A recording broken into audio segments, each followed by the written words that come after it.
Welcome to eStories, the turning point of the Edwards family. The Edwards family lived in a small house nestled in the rolling hills of the countryside, far from the city's hustle and bustle. Life should have been peaceful there, but inside their home, tension brewed like a storm on the horizon. The family consisted of 4 members: Mr. Edwards, a tall, sturdy man with a quiet demeanor; Mrs. Edwards, a fiery woman who often wore her emotions on her sleeve; and their 2 teenage daughters, Emily and Sarah. Emily, the elder, was a thoughtful but headstrong girl of 17, while Sarah, just 15, was quick to speak her mind, sometimes without considering the consequences. The Edwards family was close-knit once, but over the past few years their relationships had deteriorated, replaced by constant arguing and bickering. One chilly autumn afternoon, Mrs. Edwards was preparing dinner in the kitchen. The smell of roasting chicken filled the air, but the atmosphere in the house was anything but warm. Emily stormed into the kitchen, her face red with frustration. "Mom, Sarah took my headphones again without asking." Emily shouted, slamming her hand on the counter. Mrs. Edwards, already stressed from her day, sighed and turned around, a spatula in hand. "Emily, I don't have time for this right now.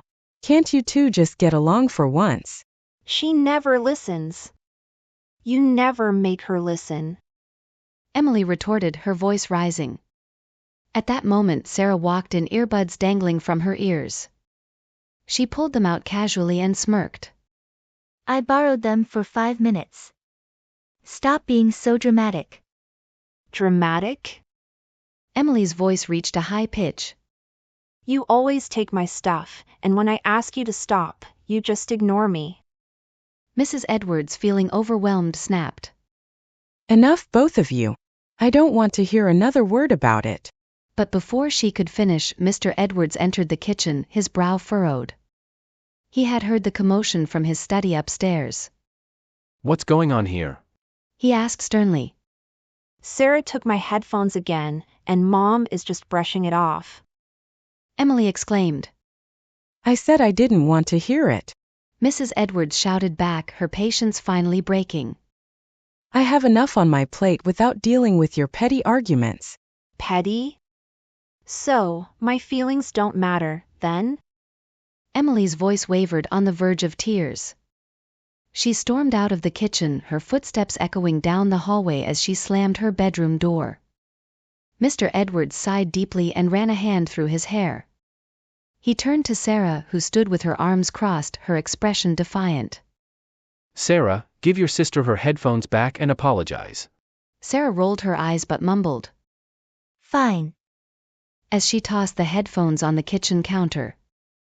She then left the room without another word. The tension in the house was palpable. This was just one of many arguments that had taken place in recent months. The Edwards family had fallen into a cycle of blame, anger, and avoidance. They rarely had meaningful conversations anymore, just shouting matches that left everyone feeling drained and hurt. That evening, as they all sat down for dinner, the air was heavy with unspoken words. The clinking of forks against plates was the only sound in the room. Mrs. Edwards tried to start a conversation. "So, how was school today?" she asked, trying to sound cheerful. Emily shrugged, not looking up from her plate. Sarah muttered something under her breath. Mr. Edwards finally put his fork down and looked around the table. "This can't go on," he said, his voice steady but firm. "We're a family, but we're acting like enemies. We're not listening to each other, and it's tearing us apart." Mrs. Edwards sighed, her shoulders slumping. "I know," she admitted quietly. "I just don't know what to do anymore. Every day it's something new. It feels like we're all walking on eggshells." "We need to talk. Mr. Edwards said firmly. Not yell. Not argue. Talk. We need to figure out why we're all so angry and stop taking it out on each other." Emily and Sarah exchanged glances across the table, unsure of what to say. Finally, Emily spoke up, her voice soft. I don't want to fight anymore either. But it feels like no one listens to me. Whenever I try to say something, it just turns into a fight. Sarah looked down at her plate, her fingers fiddling with her fork. I guess. I don't really think before I speak sometimes. I don't mean to make things worse. There was a long silence. The family wasn't used to this, speaking openly without the tension of an argument hanging over them. But for the first time in a long while it felt like they were actually listening to each other. Mr. Edwards nodded. We're all guilty of that, Sarah. We all get caught up in our feelings and forget to listen to the other person. But if we keep going like this, we're going to lose what's most important. What do you suggest we do? Mrs. Edwards asked, her voice tired but hopeful. I think we need to set some ground rules. Mr. Edwards said. From now on, when we have a problem, we don't shout. We sit down like we're doing now, and we talk it out. We listen to each other. And we respect each other's feelings, even if we don't always agree. Emily nodded slowly. I think that's fair. But we all need to try. We can't just say we'll do it and then go back to the same old thing. Agreed. Mr. Edwards said, looking at each member of the family. We're all in this together. Sarah glanced up, her eyes flicking between her parents and her sister. I'll try. She said quietly. I don't want us to keep fighting either. Mrs. Edwards smiled weakly. I think we all need to try harder. We've let this go on for too long. But if we work together, maybe we can change things.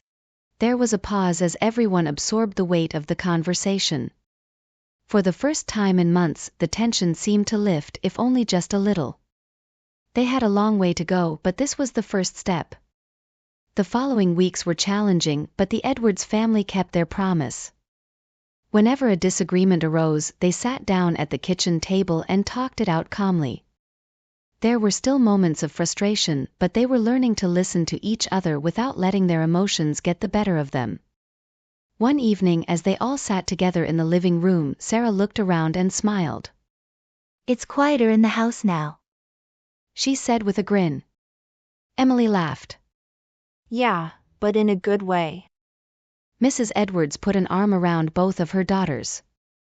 I'm proud of us. We're learning, and that's what matters.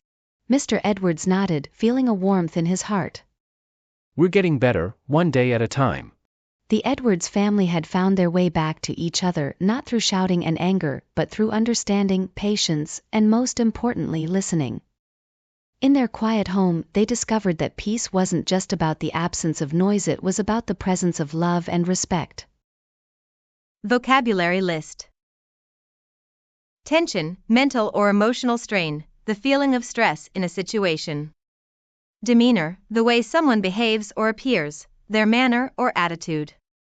Deteriorate, to become progressively worse. Bickering, arguing about petty or trivial matters. Frustration, the feeling of being upset or annoyed due to an inability to change something. Defiant, showing resistance or bold disobedience.